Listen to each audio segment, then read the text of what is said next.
Here's something you need to know about me. I'm old. Well, not that old, but older than your average enthusiast. The older you get, the more you feel that intensity. Where some of these young kids may come off these coasters wanting more, these leave me kinda wiped out. Some of these pack in the positive G's, but intensity for me includes all the forces in any direction. Bottom line, these are forceful and relentless, so let's count them down. These are America's 25 most intense coasters.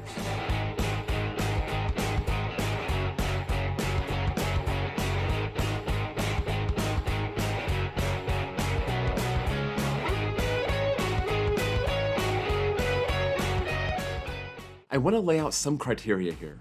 First, don't confuse roughness with intensity. Sometimes a ride just beats you up and it feels way more intense than it is. That being said, I still might have a few on here that fall into that category.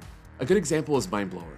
I think if it was smooth, it wouldn't seem half as intense. Also, one moment of intensity does not make for an intense coaster. Shockwave has 2 intense loops, but the rest is pretty mild. Same with Goliath and Tatsu at Magic Mountain. I don't consider those intense just because one element is intense. Before we start, if you can drop this video a like, I'd appreciate it. It helps out the video and the channel. Number 25, Gale Force at Playland's Castaway Cove. I only got to ride this once, but it was pretty wild and disorienting. It's got that multi-pass launch with wild twists and turns, beyond vertical drops. This thing just jerks you all over the place, a really good mix of positives, negatives, and laterals.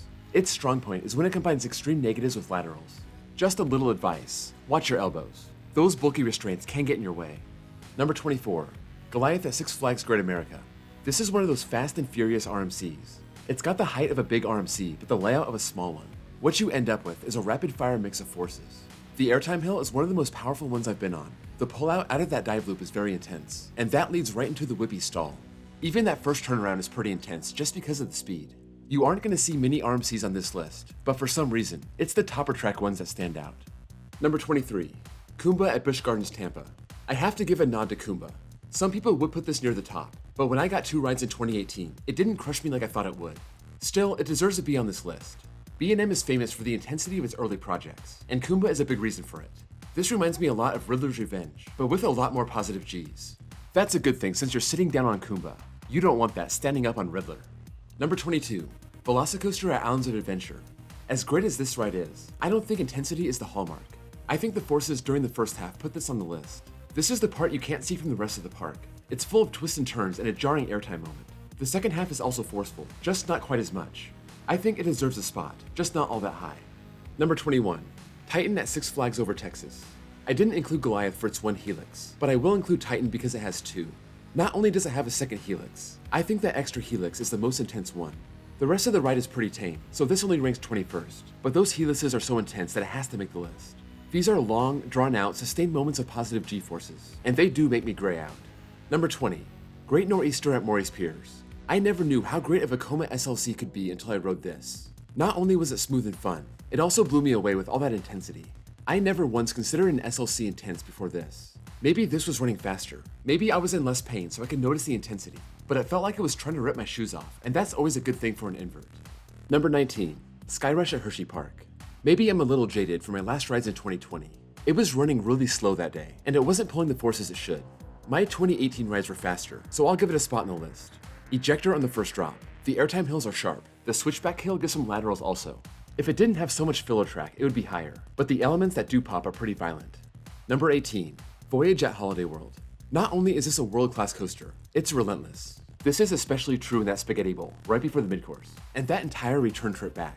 Once Voyage gets ahead of steam, there's no stopping it. It's not that tall, it's extremely long, and it seems to fly through the course. It's full of airtime and laterals, intense drawn-out turns. It's a crazy experience.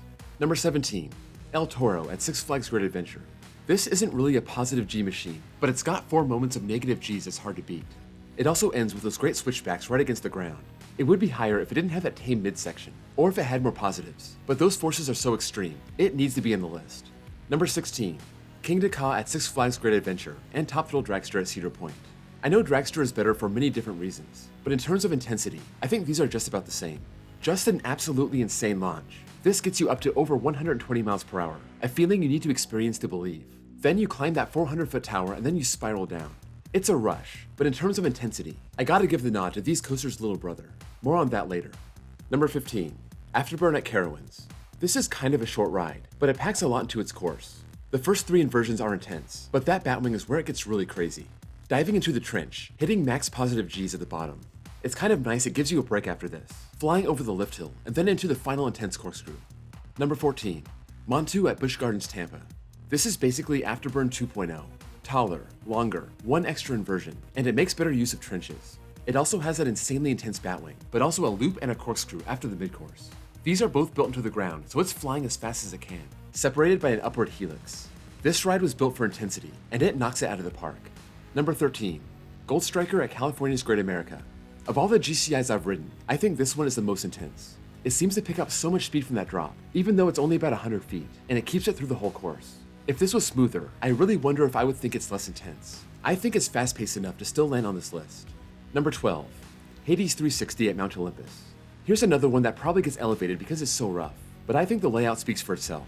A 140-foot drop into a tunnel, one of the longest tunnels I've ever been in, flying at its max speed of 60 miles per hour, twisting and dipping in the pitch dark, flying out into a corkscrew, an overbank, and then an airtime hill back into the tunnel.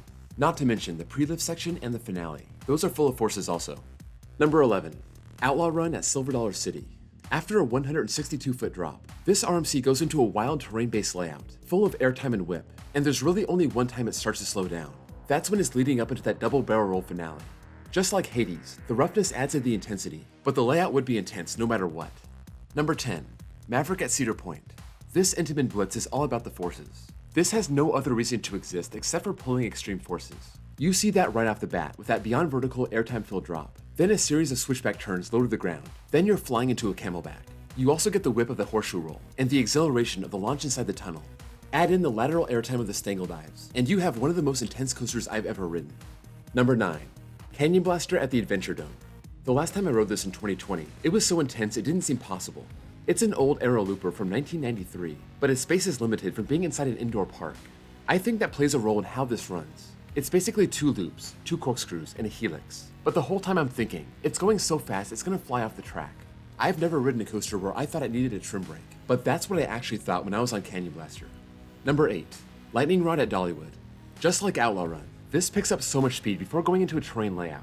This is even faster, with even better airtime, from those twist and shout elements all the way to the quad down.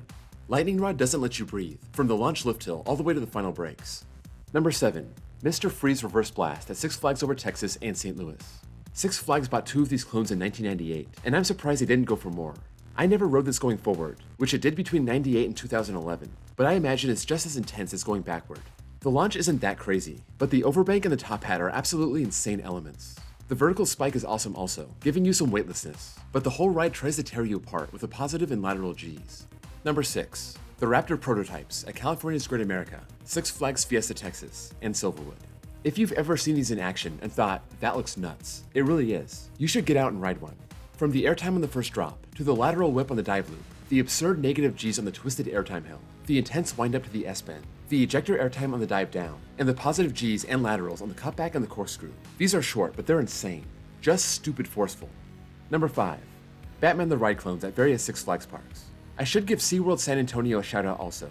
Their bat clone is called Great White and is part of this group. This was the original B&M invert model before they started making them bigger and longer, but no B&M invert is as intense as this one. If the loop, 0G roll, loop combo isn't enough, this has an intense twist up into a little break, and then it rips your feet off with a double corkscrew. You're absolutely flying into the final breaks also. I always come off Batman out of breath. Just insane. Number 4. Accelerator at Knott's Berry Farm. This ride may be short, but it's nothing but force. Still, the most insane launch I've ever experienced. 0 to 82 in 2.3 seconds. No matter how many times I ride this, my body isn't prepared for it. Then you get a big pop of airtime on the top hat, and laterals as you twist down, and my vision gets a little fuzzy on those 2 overbanks. In 23 seconds, it crams in some of the best negative, positive, and lateral G-forces you'll find anywhere. Number 3. The Incredible Hulk at Islands of Adventure. I feel like too many people talk about Kumba's intensity, and the Hulk gets ignored. I rode in the back row last summer, and it was so intense I couldn't even keep my head upright. The launch lift hill does help it gain extra speed, and it flies through the first half. I think the second half is what makes this a top 3 intense coaster on my list. It just felt like it was going way faster than it should have been. Maybe it was because I only had 2 hours of sleep that night, or maybe it really is that intense. Number 2. X2 at Six Flags Magic Mountain. The things this coaster does to your body just aren't right. The way it flips you onto your back going down that 215-foot drop, pulling all those positive Gs. Then you find yourself floating at the top of that Raven turn. The rest of the course is ripping you side to side or trying to pull you straight out of your seat, especially on that final Raven turn. This is the most intense moment of the ride, something that really shouldn't exist on a coaster. You have to hold your breath and prepare for this moment. I can't ride this more than 2 times in a row, maybe 3 max. Before we get to number 1, let's take a look at the coasters that just missed this list.